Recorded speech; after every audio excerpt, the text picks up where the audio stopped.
Hello everyone, a warm welcome to this session. I see a good number of you joining the session. So a warm welcome to all of you from wherever you are. This is Piyush and I'm going to be your main host today. And I'm just sharing the screen now. So you should be able to see my screen.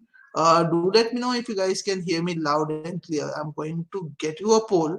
So in this poll, please respond in case you're able to hear me loud and clear. I would be happy to hear that. So do let me know if you can hear me loud and clear. Okay, I do see 100% yes on it. That's great to see, guys. I'm happy that all of you can hear me. So let me quickly end the poll. So again, a very warm welcome. I see a lot of people still joining the session. So very quick intro about myself. Those of you who have not interacted with me, I'm Piyush. I'm going to be your main host. I'm a strategy consultant at GMATWiz and also co-founder of GMATWiz. I have 9 years of mentoring experience and I've scored 740 in my first attempt on GMAT. And in this session, I'm going to talk about 5 important mistakes that a lot of people make when they prepare for the GMAT, and that kind of ends up costing them a lot of time and energy, and they're not able to get to the best score possible in that timeline. So I'm going to talk about those things. I want you to take note of these and actually learn from these lessons so that you don't end up making these mistakes that a lot of people do. So let's get going with that. So what are the mistakes that a lot of people make when they prepare for the GMAT? Number one mistake, they think that just like any other test, if you prepare for most of the tests, like you get more questions correct and you get a high score. So they think that okay, accuracy is all that matters on GMAT as well. So if I get more questions right, I will get a high score on GMAT. But we'll break that myth. We'll understand why that is not true in case of GMAT. A lot of people learn shortcuts to save time. That okay, if I have to score well on GMAT, I have to learn a lot of shortcuts because GMAT at the end of the day is a time-intensive test, right? I don't have a lot of time at my per user. I have to solve questions very quickly in a fast-paced fashion. So let's start focusing on the shortcut angle of it, and that's another mistake which a lot of people do, and I'll talk about that as well. Then we'll talk about this another mistake which a lot of people think that okay, it's just about doing more practice. They think that okay, just because my scores are not constant, it basically means that I have not practiced enough. So if I do more of practice and effort, then I can actually get a better score. So we'll talk about that. Then I'll talk about another mistake which a lot of people do, which is the silly mistake excuse, that they give themselves that okay, this is excuse that they're just making a silly mistake. There's nothing wrong with the way they are studying. It's just that they're making silly mistakes on the day of the test and they need to avoid that. So we'll talk about that, and we'll also talk about another mistake, which is some people think that it is okay to skip some topics on GMAT. So we'll talk about these 5 common mistakes. This was just to give you an idea for what's in store in the session. I'm going to talk about all these in depth. So hello everyone, thank you so much for participating in the chat. Let's get started, but before that I'm going to give you a quick intro about what we do at GMATWiz. So GMATWiz is world's only truly personalized course. Again, these days AI or personalization is an overused term. Almost everyone uses just the term just like it, but we introduce personalization to a different level, and we still personalize your course to a level which no one else can, because we truly believe that every student is unique and they should get what they should focus on what they are not great at. So that's what GMAT was started with. That was the vision that we started with. And how did we achieve that vision? We actually laid out a personalized study plan. So we don't believe in templatized study plans that, okay, if you're giving 20 hours in a week, then just, let's say, do these things. No, like we don't believe in templatizing things. We believe in personalizing things. So based on your commitment, based on your strengths and weaknesses, we give you a personalized study plan, and which is completed through real-time improvement modules on the specific areas. And then you also get dedicated mentors. Here you can interact with them every 2 weeks to understand whether you're headed in the right direction. So the complete course is very different for all the students that study at GMATWiz, and it is completely personalized based on their requirements and skill set. And that's one of the biggest reasons why we have been able to retain the tag of GMAT plus most effective course when it comes to average score improvement. So if you look at our average score improvement vis-a-vis some of the other players in the market, you'll see that we are way ahead of the others. And again, that is primarily because of the values that we are offering through the coursework. Let's come to the first myth with that. So accuracy is all that matters. A lot of people think that about that when it comes to the test. Now, this is a ESR that I am showing you. This is a verbal scorecard of mine, where you can see that I have scored a verbal 41 on the test. Okay, this tells us the score that I had. Now, what it also tells us is the number of mistakes that I made in each quarter. Like, it tells us the percentage of mistakes that I made. 25% questions, I got 25% questions wrong in the first quarter, which means a total of 2 mistakes were made by me in the first quarter. Total of 2 mistakes were made by me in the second quarter. No mistake was made by in the third quarter, and in the last quarter I made 3 mistakes. So you can see that I made a total of 7 mistakes. Okay, and even after that, with that 7 mistake, my score was a verbal 41. Right? So you can look at this, you can understand this basically. Now let's move to the next screen. So over here, you see the first screenshot is the same one, 7 mistakes and verbal 41 score. Now over here in the second ESR, this is another person's ESR, where I've shown the number of mistakes made by this student. So this student made 3 mistakes in the first quarter, 1 in the second, and 1 in the third quarter, and no mistakes in the last quarter. So total of 5 mistakes were made by this student. I want you guys to guess the verbal score of this guy. Can you do that? And tell me your thoughts in the chat that what do you think is the verbal score of this student who has made total of 5 mistakes? What do you think is the verbal score of this particular student? This one who has made 5 mistakes all in all. What do you think is the verbal score of this student? I would love to hear your thoughts. Do some guesses or prediction, and then we'll get into the depth of it.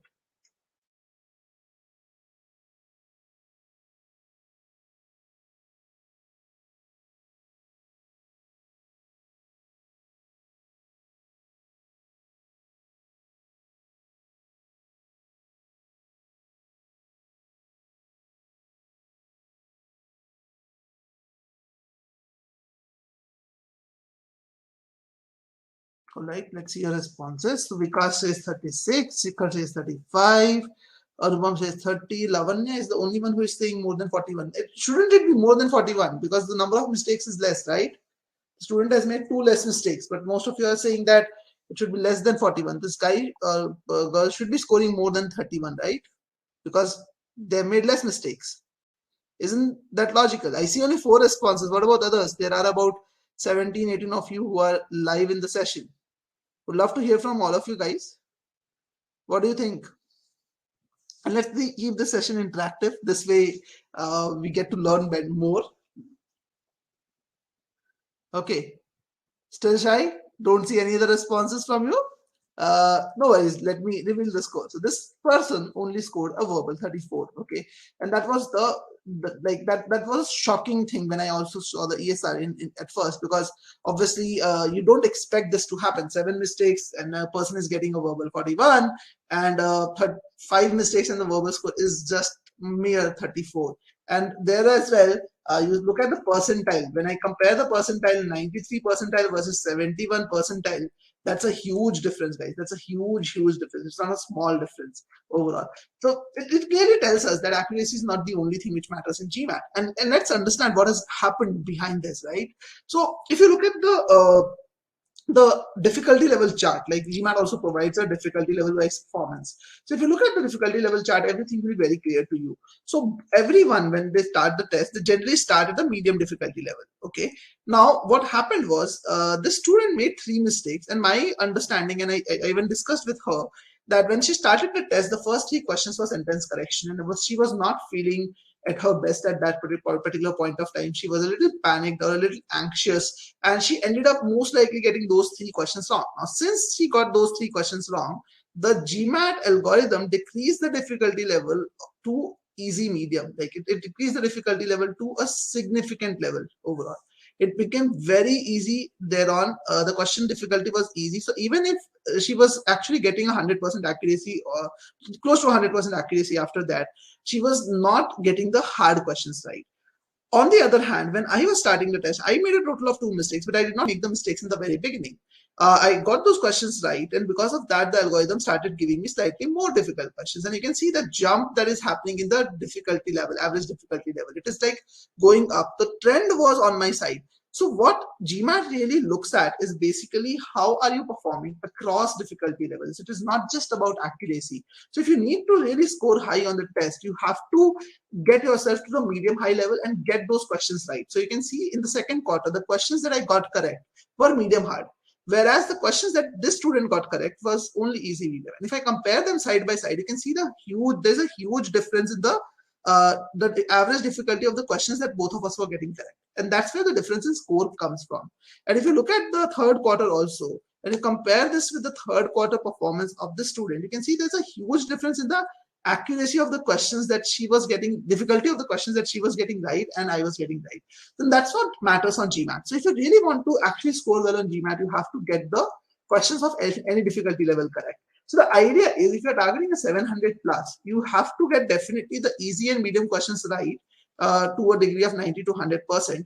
But in the hard questions also, just to enter the 700 barrier, you need to get yourself around a 60% accuracy mark minimum.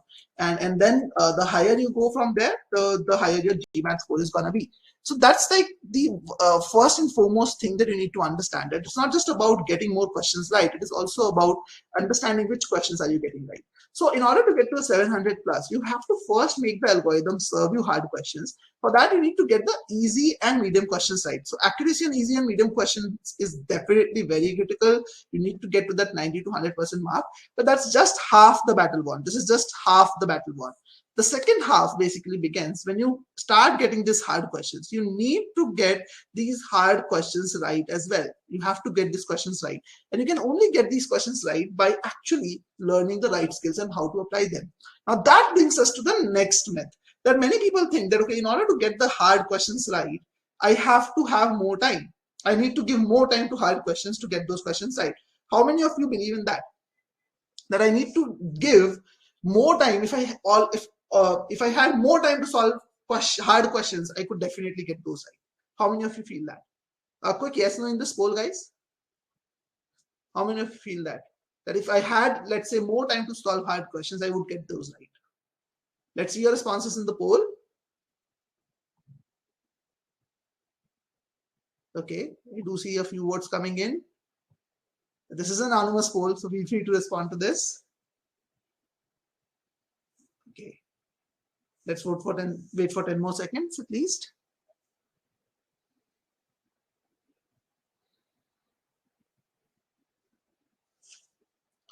All right, so I'm going to end the poll now. So thank you so much for responding. As you can also see that almost 80% of you say that I think that if I had more time to solve hard questions, I would get those right. And that's a very common feeling. That's a very common thought process, which a lot of people have. And the moment that you have that thought process, and this stems from the fact that whenever you solve a question in a timed environment, it's a hard question. When you look at the solution, you start feeling that, okay, I could have done this if I had analyzed a little more. And that gives you the feeling that it was lack of time which actually got you to a poor score. But in reality, that's not the case. It's not the lack of time. It's not less time or more time. It is about the method that you end up taking. But the problem is the moment you start thinking about saving time, okay, you start thinking about giving more time to a question, you start thinking about saving time from somewhere else. And the moment you start thinking about saving time, the first thing which comes to your mind is shortcuts, basically. How do I solve questions quicker? But in reality, you should not think about solving questions quicker. You should rather think about solving questions in a logical fashion or using the right method. Because if you start doing that, the time is going to be a natural outcome of it. It is also always a natural outcome. It's not the main thing. Okay, so some of the popular shortcuts which people resort to in such cases. Splits in sentence correction. They start using this method called splits. Let's look at the differences in the option choices, and from there we take on things. Instead of focusing on the core context, let's identify the errors in like the difference in the errors and then take it up from there. Similarly, this focus on skimming analysis. That instead of reading the entire passage and understanding the context in depth, let's just skim over the passage, understand what lies where, and then we will come back to a particular part of the passage if required. And in data efficiency, they jump to the statements directly without analyzing the questions them a lot. And I'll tell you why these methods don't work and why you need to take a conscious effort to not focus on these methods and learn more logical methods. And there's no better way to actually learn it but rather than solving an official question. So this is an official sentence correction question, official GMAT question in front of you. I'm giving you a couple of minutes to solve this question. Don't post your answers in the chat. I'll actually like give you a poll basically. So you can actually answer your question, like pick your choice and let me know what is your like answer in the poll. So you're gonna have about a couple of minutes to solve this question, and I'm gonna mute myself for this 2 minutes. We have the poll live, guys, so you can go about solving this question. I'll be muted, so you guys will not be able to hear me. And after 2 minutes, I'll end the poll, and then I'll actually start solving the question. So all the best, guys.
All right, guys. So 2 minutes, actually more than 2 minutes have passed. So I will request all of you to respond to the poll in the next 10 seconds or so, and then I'm gonna end it. So 10, 9, 8, 7, 6, 5, 4, 3, 2, and 1. Okay. So I do see a lot of people. Actually, you can also see the results, I guess, now. So they see a lot of people going for choice C and E, and equal number of people have gone for ABC. So it seems like there's definitely a lot of confusion about these questions. And definitely this is a 700 level question that I have taken intentionally. But the beauty of it lies in the solution that we are going to look at and the learning that we are going to generate. So don't just focus on individual grammatical aspects of this question, because that may not help you to solve other questions, all questions, let's say, on SC. But if you look at the broader learning that you're going to generate from this, that is going to help you in not just sentence correction and other areas as well. So what I want you to understand is the approach that you should be taking to solve questions like this. So what I'm going to do is I'm going to solve this question right in front of you, and I want you to see how I solve it. And I want you to tell me later on what do you see is the difference between how you solved it and how I solved it. So let's look at that. So let's read the question. A substance. Okay, so this sentence is probably talking about a substance, some substance, I don't know what, derived from the Madagascar periwinkle. Now, whenever I see a word that looks like a verb, I ask myself that whether that word is a verb or a modifier. Now, this is something we teach in GMAT Viz in depth. So in case you guys are interested in like checking out this rule or this concept, the logic behind this concept, you guys can actually create a free trial account on GMAT Viz for the link I'm actually sharing on chat. So you can use that link and do so. So I'm not going to explain that in depth. But very quickly, whenever we see a word which seems like a verb, we'll ask whether it is a verb or a modifier. So we do two tests. First of all, it is a ED verbal, like ED word, ED form of verb.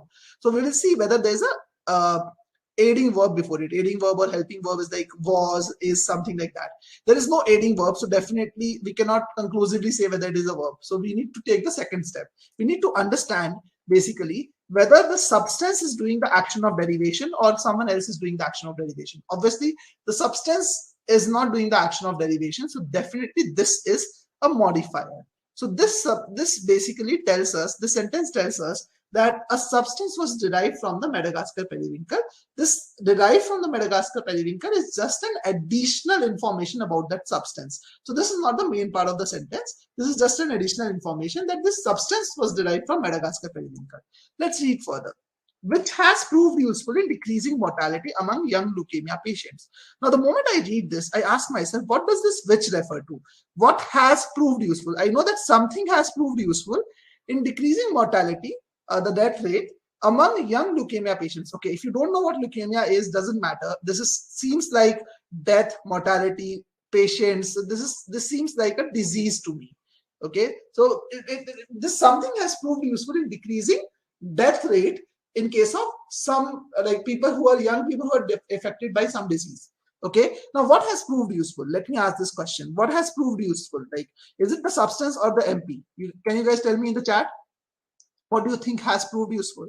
Is it the substance or the MP that has proved useful? MP is Madagascar periwinkle. I don't know what that is, but yeah, like I've just given an acronym MP to that. What do you think has proved useful? Okay, Vikas says substance. Okay, Valeria also says substance. What about others? Unmani says substance. So unanimously, all of you are saying substance. Okay, Garima also says, Lavanya also says the same. Anupam, everyone of you are saying it should be the substance. Okay, now ideally, see, understand it this way. If I look at the which, if I say a substance has proved useful, that makes sense. That definitely makes sense. That a substance has proved useful in decreasing mortality. But if I replace this which with Madagascar periwinkle also, that also makes sense because Madagascar periwinkle could have also proved useful in decreasing mortality. It works with both. And the thing with pronouns is that pronouns generally refer to the closest noun entity. It generally refers to the closest noun, especially the relative pronouns, not the regular pronouns, but the relative pronouns like which, that. They generally refer to the closest noun entity. So over here, logically, it seems like the which is modifying the substance. But grammatically, the construction makes it work with both substance as well as Madagascar periwinkle. So there is a ambiguity that exists. We don't really know what does the which refer to. Does it refer to a substance or does it refer to MP? Vikas also has changed his vote. He says which is referring to MP. Earlier he was saying substance. So there is an ambiguity that is there, and we need a sentence which clarifies this ambiguity. Which clearly tells us what is this which referring to. It seems like the substance, as most of you said, but we are not clear with the way the construction has been created. So the first error is we need to have a clarity around what is this which referring to or what has proved useful in decreasing mortality. Let's read further. So till now I know that the substance which is derived from Madagascar periwinkle, most likely the substance has proved useful in decreasing death rates. Let's read further. But still I don't have any verb form for the subject. Okay, I don't have a verb for the subject yet. Okay, let's read further.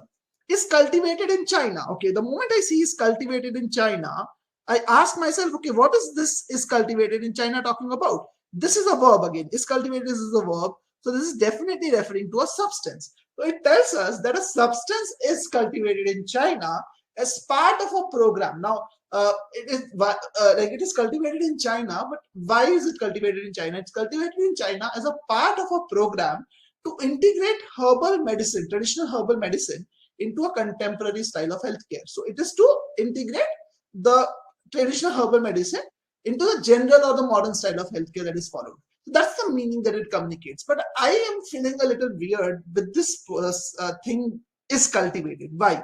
So I'm asking myself, what is really cultivated in China? Is it the substance or Madagascar periwinkle? Think about it, guys. Can a substance be cultivated? What do we cultivate generally? We generally cultivate plants, right? That's what we cultivate. We don't cultivate substances. and understand it this way, that the substance has been derived from something. So if it is derived from something, then how are we cultivating a substance? That doesn't make sense. The sentence should be talking about Madagascar periwinkle. Substance cannot be cultivated. And how do I know whether Madagascar periwinkle is a plant? Let's understand the context a little better. It says is cultivated in China as part of a program to integrate traditional herbal medicine. Focus on this word, herbal medicine. So there's something which is herbal medicine in this. So obviously in this sentence we're talking about a medicine derived from a herb, right? And what could be a herb in the entire sentence? The only thing which could be a herb in the entire sentence is the Madagascar periwinkle. So the sentence should say that the Madagascar periwinkle is cultivated in China. That is what it should be saying. But it ends up saying that a substance is cultivated in China, which is completely incorrect, illogical as well, right? So these are two errors that we saw. Now with that, let's quickly move on to the options. Okay, let's look at option A. So in option A, we have already identified the errors, which is not clearly modifying which entity it is related to, and is cultivated is illogically modifying the substance.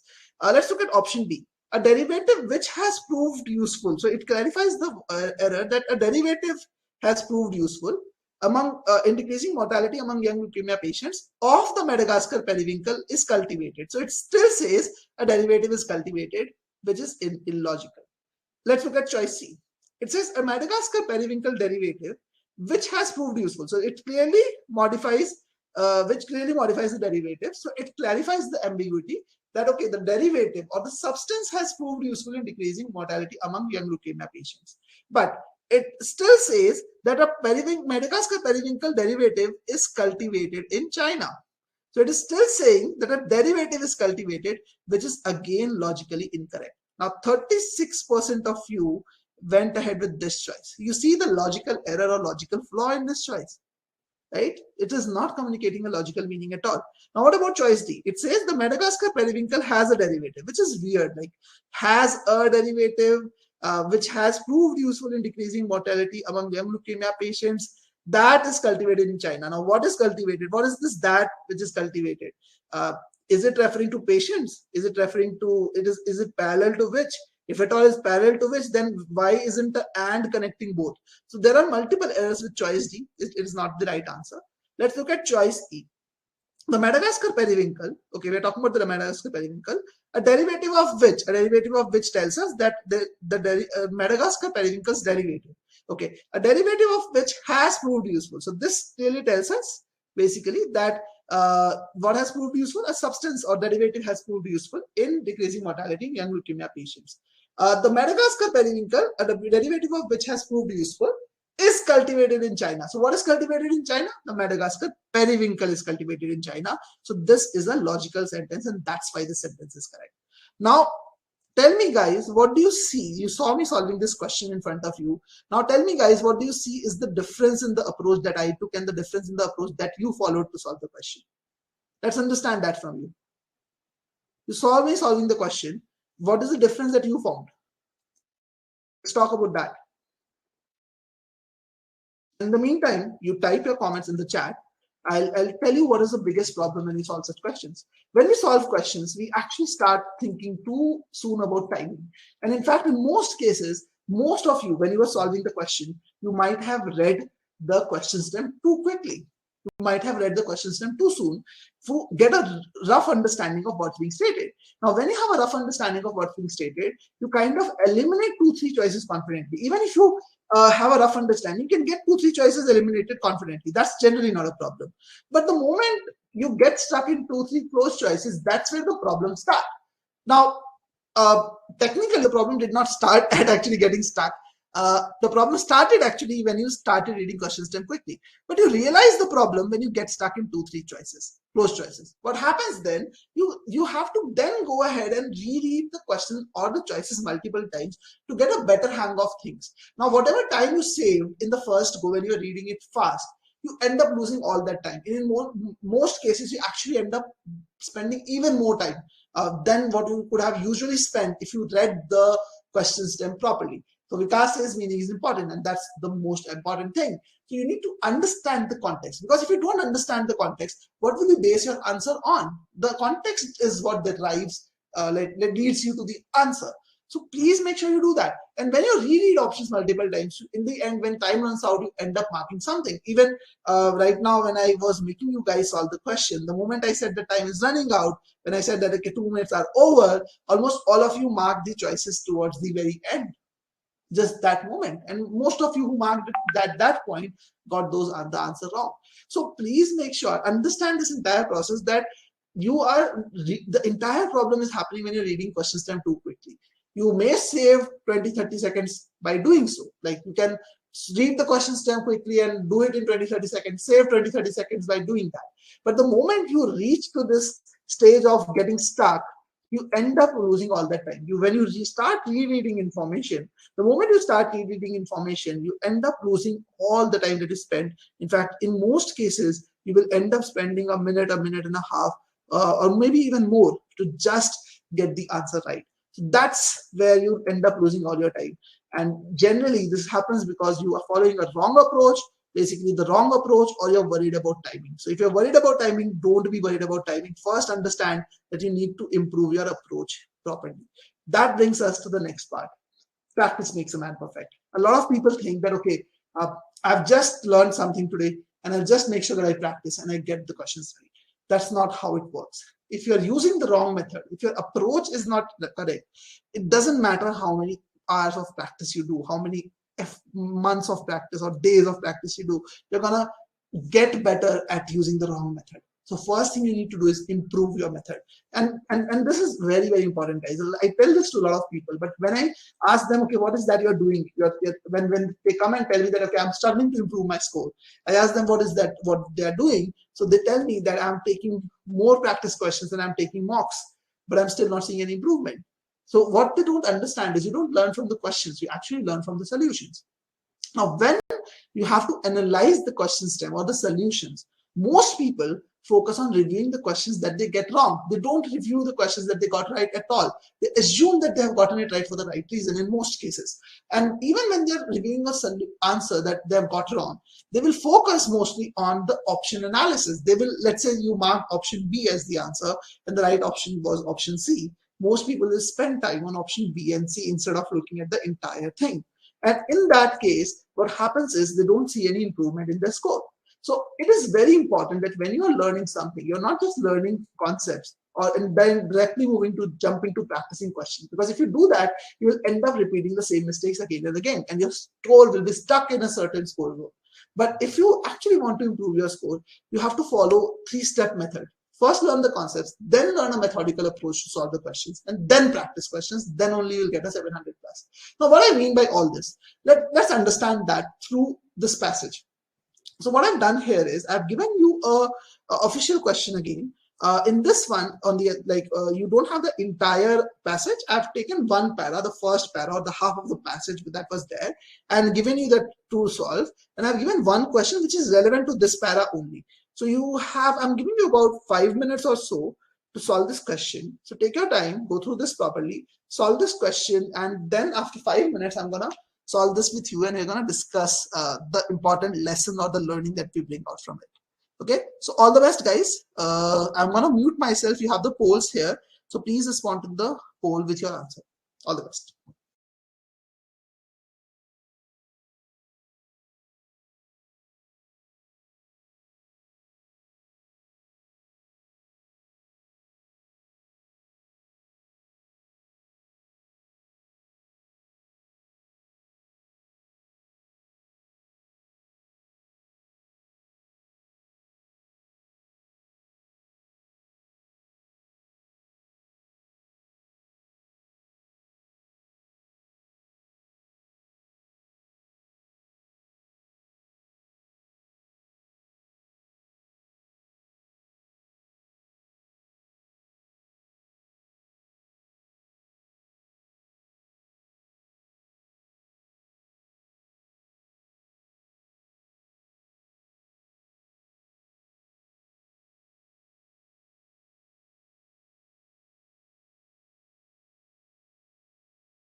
Guys, you have 30 more seconds to solve this question.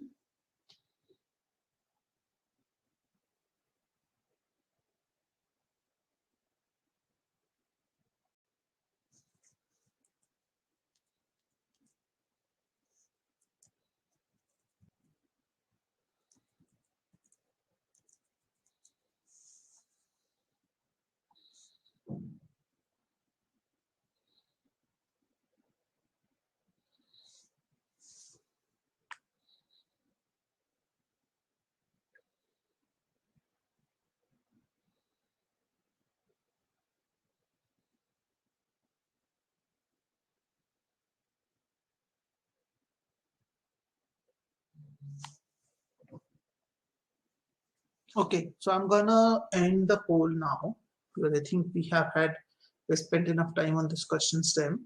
So let's end the poll now. Okay, so again, this was another 700 level passage. Definitely, I did not give you the entire passage, but I've given you a fair bit of it, or the more complex part of it. So let's focus on the method. Okay, some like and again, when I actually give a lot of people to solve this question passage, many people tell me that okay, the passage is so dense, it is very tough to understand, and I did not understand the entire thing. But even if I was not able to understand something, I continued reading forward. And in the end, I only had a rough understanding of the passage, that it is something about royalist, patriarchalism, and feminists and their conflicts. Or most people get confused between two choices and end up marking rereading the passage or end up marking some choice. So that's some common things which happen with a lot of people. Now let me ask you guys that did any one of you had these thoughts when after reading the passage? Like how many of you were having these thoughts? Let's have a quick yes no in this poll if you were having these thoughts when you were reading the passage. Okay, let's wait for a few more votes to come in.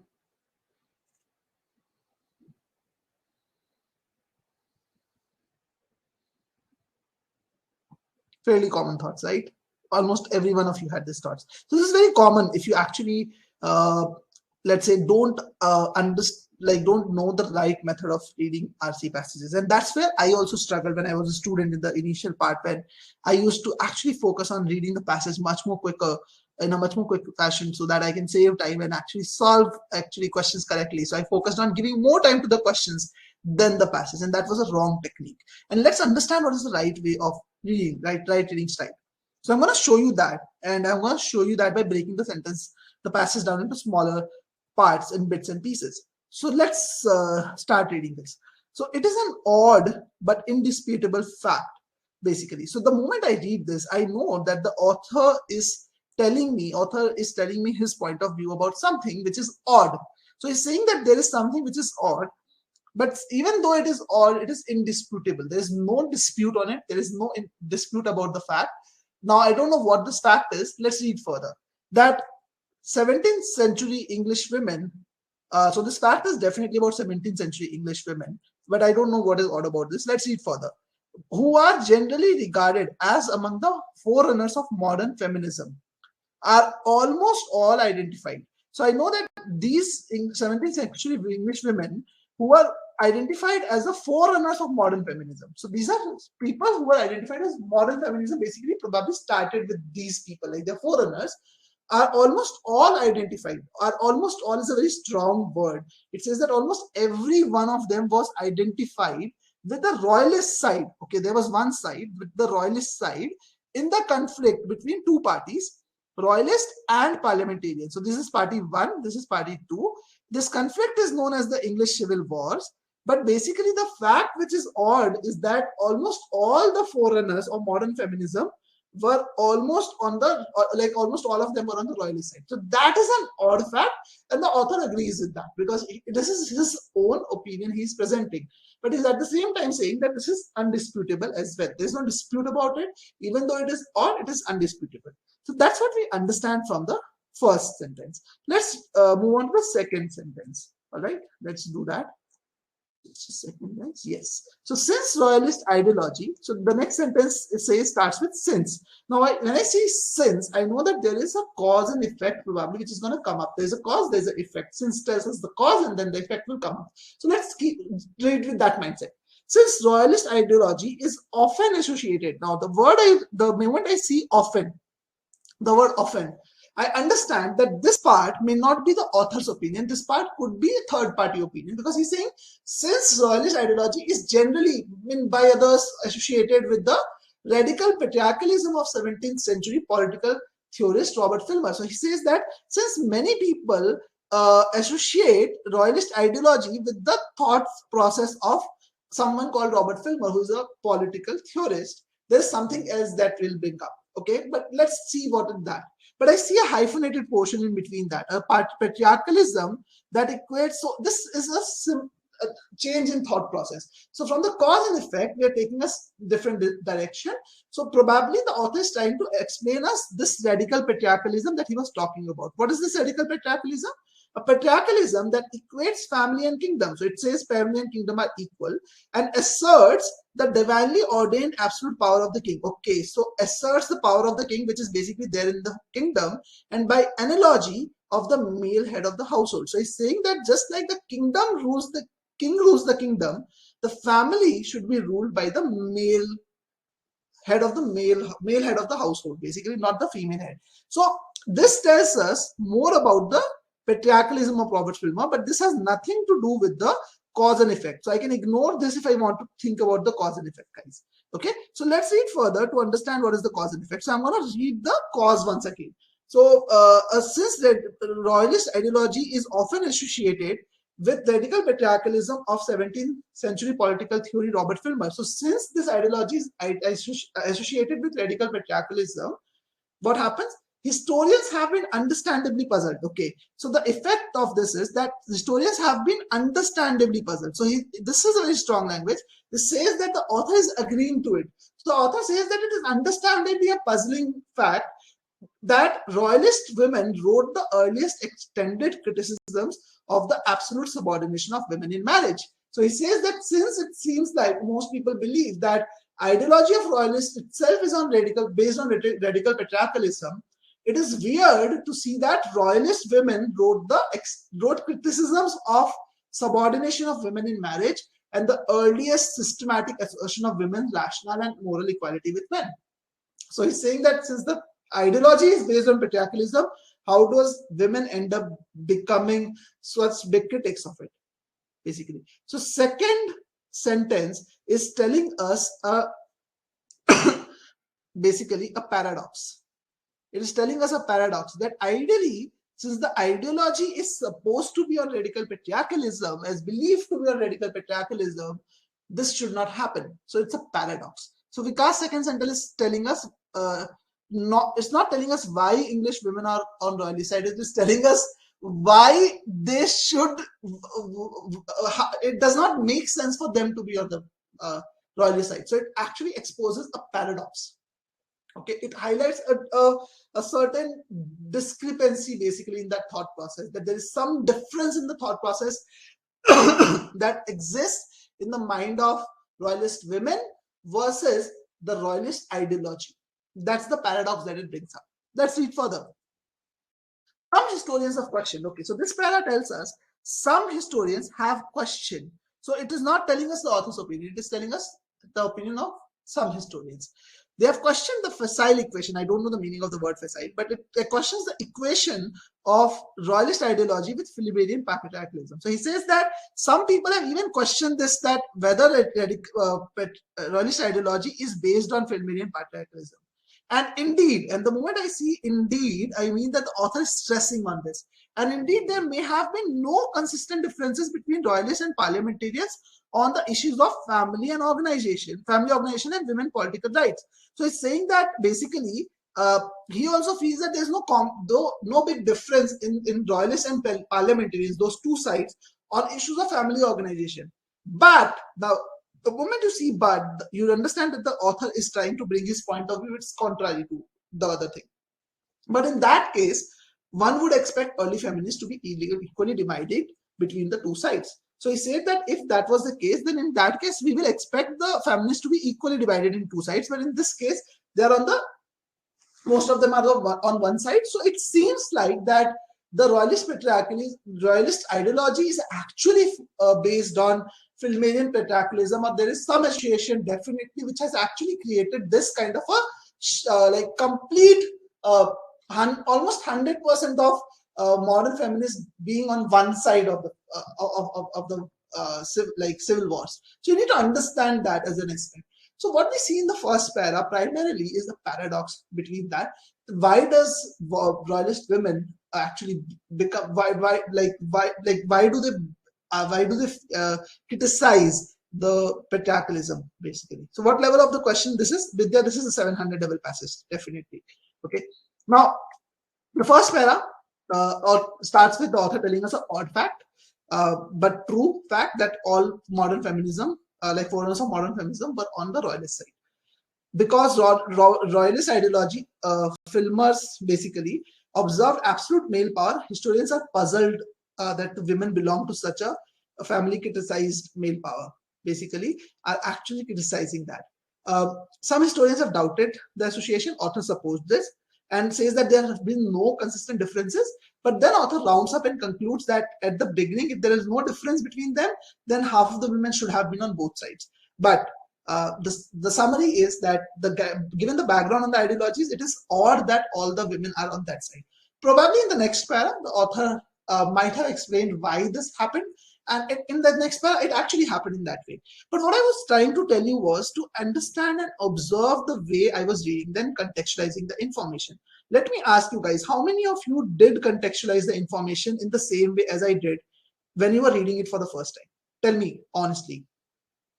In the yes no poll, tell me how many of you were contextualizing in the same way as I did in front of you with this question, with this passage. Quick yes no on this, guys. How many of you read the information in a similar fashion or same fashion?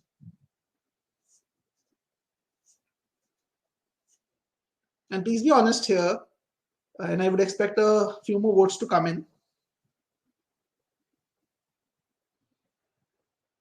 Okay, so I'm ending the poll. So all of you can see it's 100% no. None of you actually did that. And now you might be thinking, okay, Piyush, you would have done this passage so many times, so it is all by heart to you. I've done it multiple times. Not like I'm not lying on that. But just to give you an idea, guys, this is the passage which I solved for the very first time, like in the year 2020. Yeah, in the year 2020, I solved this passage for the very, very first time. And in that year, when I solved this passage, and I was reading this para, it took me approximately 4.5 minutes. 4.5 minutes to read this para, and I read it in exactly the same fashion as I showed you right now, in the same way. Now, obviously, when I was explaining to you, I had to explain every thought process in my mind, so it took me a little longer. But I spent 4.5 minutes just reading this particular para, 4.5 minutes approximately. I don't remember exactly, but approximately in this range. And the next para, I was able to read in 1.5 minutes, basically. So all in all, it took me 6 to 6.5 minutes to just read this passage. And understand, this is a 700 level passage, guys. We are talking about a hard passage. So many of you don't even spend, in many cases, I don't see people even spending 3 or 4 minutes on reading it. I spent 6.5 minutes to read the passage. But the good thing was, there were 4 questions which I was able to solve in the next 4 minutes. In fact, 3 or 4 minutes, 3 to 4 minutes, I was able to solve the 4 questions which were there. So on an average, I took less than 1 minute to solve a question. I got everything right. And my total time, if you take it out, round it off, was approximately 9 to 10 minutes to solve 4 questions. It's slightly more than 2 minutes, but I'm talking about 700 level questions over here. It is a great timing if you look at it that way. And I got everything correct in that. What most of the people end up doing is they start reading the passage quickly. They end up reading the passage in like 3 minutes or so. But then they end up taking 2 minutes or more on each question, 2 minutes or more on each question. So if you add up all this time, it ends up being about 11 minutes to solve 4 questions of 700 level. And in most cases, they don't even get 50% accuracy because they do not understand the passage, they do not understand the context. And even after spending 2 minutes on the question, doing back and forth between the information in the passage and the question, they still are confused. So that's what I want you to understand, that the most important thing, if you want to really improve your score, is not to just do more practice. If you're just practicing more RC passages, By doing the same approach, wrong approach, it's not going to improve your score. What you need to change is the thought process that you have. Okay, so if I look at the question, let's get to the question now, guys. The question was, the author of the passage refers to Robert Filmer primarily in order to. So why does he, or where does he refer to Robert Filmer? He refers to Robert Filmer over here. And why does he refer to Robert Filmer? He refers to Robert Filmer to tell us a paradox. He tells us about a paradox that it is like the royalist ideology is supposed to be based on Robert Filmer's patriarchalism, but it seems that the women who are on royalist side are the biggest criticizers. So there is a difference in the thought process that was there in the royalist women's mind versus the royalist ideology that was there. So that is why he was trying to bring us this aspect. He was trying to highlight that difference in thought process. Let's look at option A. Option A says that show that royalist ideology was somewhat more radical than most historians appear to realize. Now, obviously, it is not talking about more or less radical. It just tells us that it was based on radical patriarchalism. It doesn't say more or less radical, and it was not the main objective as well.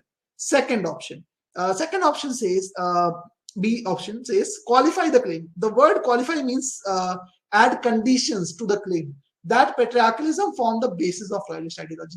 That's not what author was doing over here. He did not question whether it was based on royalist ideology or not. He did not question that when he brought up, when he referred to Robert Filmer. Even if you look at the third line, this line, he did not qualify the claim. He did not put restrictions to the claim. He was not trying to do that. He was just saying that it seems to have some connections, but he's not qualifying the claim as such. This is also incorrect. Option C, question the view that most early feminists were associated with the royalist faction. This is not even questionable. In the very first sentence, he says that it is an odd but indisputable fact. It is not disputable. So that the C is definitely incorrect. Let's look at option B. D, highlight an apparent tension between royalist ideology and the idea of early feminists. And that's what the author was trying to do. He was actually telling us that the ideology of royalists is somewhat different from what early feminists used to have, the ideas of theirs, because they were criticizing it so much. And that is weird. That is not supposed to be ideally, because this early feminists are on the royalist side. So why does their ideology differ so much? That's what he wanted to communicate, and that's the right option. Option E says, argue that royalists had conflicting opinion on issues of family organization and women political rights. That's not what he's arguing on. He's not giving two sides on it. That's not the idea here either. So that is basically also incorrect. So if you look at all the options, B is the correct answer. Now, the key difference which I wanted you to understand was that most people, when they focus on RC, they focus on reading speed. They try to read things fast instead of comprehending things well. And what matters in GMAT RC is not your reading speed, but your comprehension speed. If you can comprehend things quickly, you can actually get the questions right with much more confidence and much more accuracy. So that's what you need to do. And that's where the approach comes into picture. So please make sure that whenever you're learning questions, to solve questions, you're not just jumping into practicing questions. First, learn the right method. So for example, I showed you the method for RC. There is a webinar that we will have for reading comprehension as well as a part of this webinar series. So stay tuned for that, and you'll actually get to know this approach in depth over there. But even after learning the approach, what is important is that for every question, you apply this approach in a consistent fashion. So after solving the question, while solving the question, you have to put an conscious effort to apply the approach. But your job does not end at solving the question. After solving the question, make sure that you have used the approach correctly. How do you do so? By referring to solutions that give you a consistent and logical explanation of everything. Very important. And verify each question irrespective of whether you get it right. Make sure you spend more of your time on the passage analysis, argument analysis, and note down the variations. Okay, so what you should do is, let's say for example, after you read this passage, you see the solution telling you all these 4 points.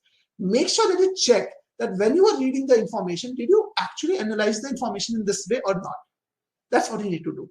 Okay, so, and that's why we have in GMAT, we have brought up this idea of the concept booster, where you get to solve one question, analyze the solution, improve from it, learn from it, and apply it on the next question. So this is something which helps you a lot.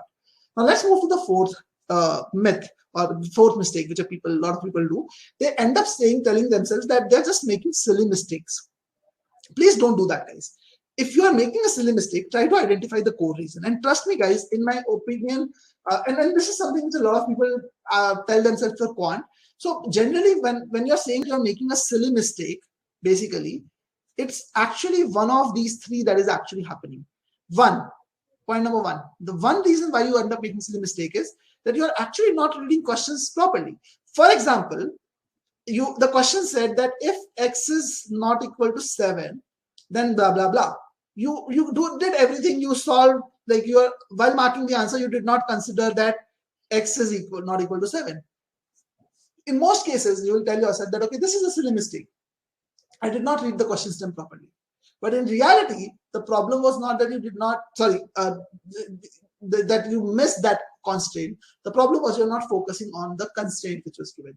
Similarly, in some cases, there is not enough information provided in the question stem to assume something. Let's say it just tells us that x and y are there's an equation in x and y which is given. It doesn't tell us the nature of x and y. It doesn't tell us that they are prime numbers or even numbers or odd numbers, and we end up assuming something. And then at the end, we tell ourselves that, okay, this is just a mistake that we made, a silly mistake that we made. We should not have assumed. But understand, why does it happen? It happens because you don't read the question stem and give enough time to that. So please understand why that is happening. The second reason why a lot of people make a lot of silly mistakes is they don't draw the right inferences from the question stem. When they're reading the question stem, they think too much about how to solve it rather than actually drawing inferences. In many cases, GMAT will complicate the expression. For example, instead of asking you is x greater than 1, it can even ask you is x cubed greater than x squared. Just an example. Again, what I'm trying to say is that there are equations they can create which are more complex in nature just to confuse you. But if you try to draw the right inferences from them, you can actually simplify them down. Always make sure that you do that.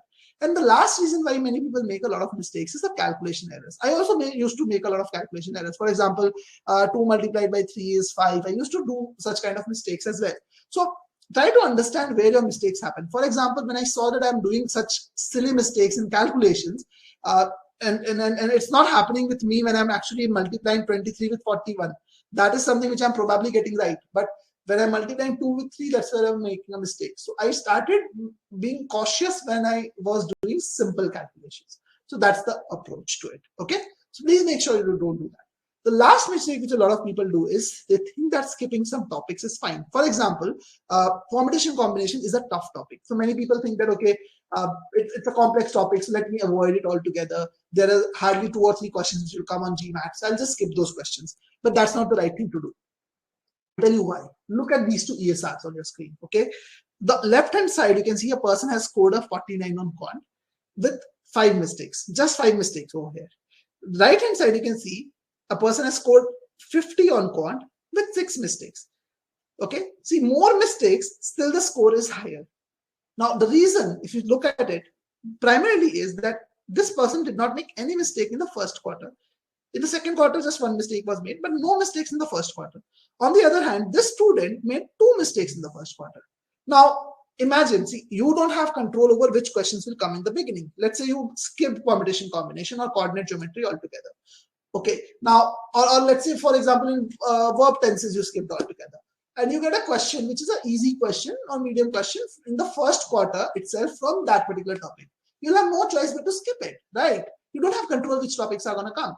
But what you need to understand is that in the first quarter of the test will matter a lot more than the second and the third quarter. Obviously, the first quarter, the questions are also going to be easier in nature.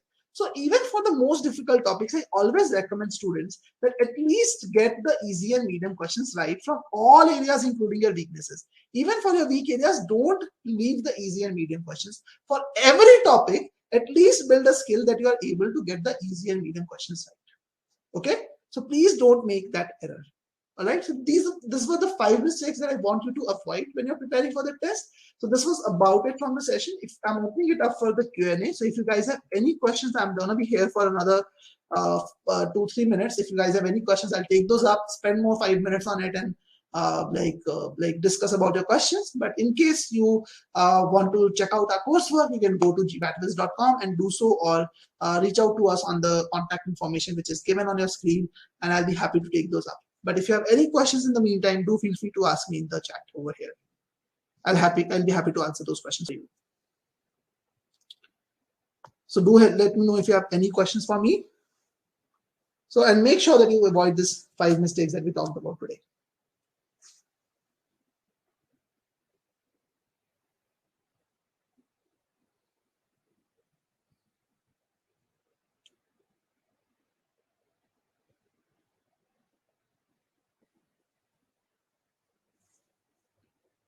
Okay, so I don't see any question as of now.